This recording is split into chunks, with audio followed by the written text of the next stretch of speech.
Hello, আসসালামু আলাইকুম। আজকে বেবিদের অনেক দিন পর এক্সাম শেষ হয়েছে।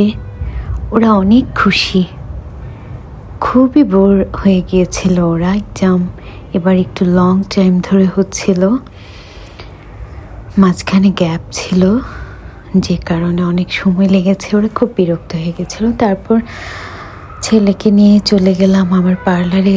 যেতে পারছিলাম না কয়েকদিন ধরে। পার্লারে কিছু কাজ শেষ করলাম, সার্ভিস নিলাম, পার্সোনাল কিছু সার্ভিস। তারপর ছেলেকে নিয়ে চলে গেলাম পেস্ট্রি খেতে। বাসার কাছে নতুন একটা পেস্ট্রি শপ ওপেন হয়েছে, আমি জানতাম না।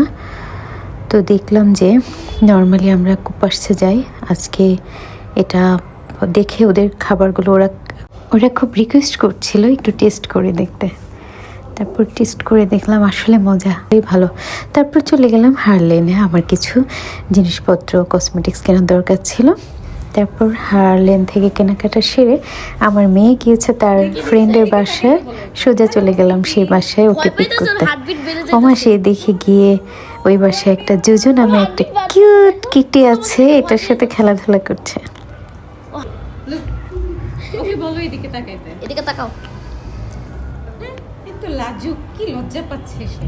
হ্যাঁ এইদিকে দাও। ও ভয় পাচ্ছে। এইদিকে দাও না একটু। তোমার কাছে?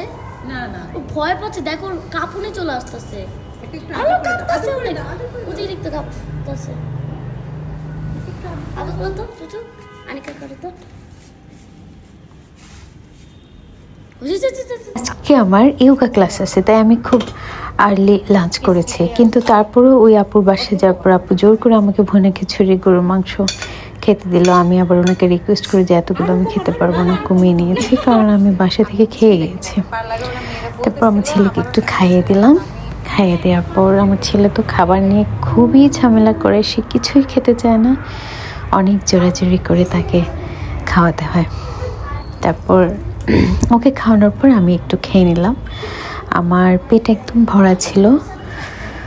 তারপরও উনি অনেক রিকোয়েস্ট করলো। এরপরে বেবিদের ওই বাসায় রেখে আমি যোগা ক্লাসে চলে যাই, কারণ ওরা তিনজন মিলে খুব খেলাধুলা, খুব মজা করছিল, তারা আসতে চাচ্ছিল না। পরে আমি যোগা ক্লাস থেকে আসতে আসতে সেই আপু ওদেরকে বিমান জাদুঘরে নিয়ে গেল। এসে দেখি প্রায় সন্ধ্যা হয়ে গিয়েছে। আমি ক্লাস থেকে এসে সোজা বিমান জাদুঘরে ঢুকেছি। আর রাতের বিমান জাদুঘর আমার কাছে সত্যি খুব বেশি ভালো লাগছিল। এই জায়গায় না হলেও আমরা, এটা বাসার যেহেতু খুব কাছে, অসংখ্যবার গিয়েছি, কিন্তু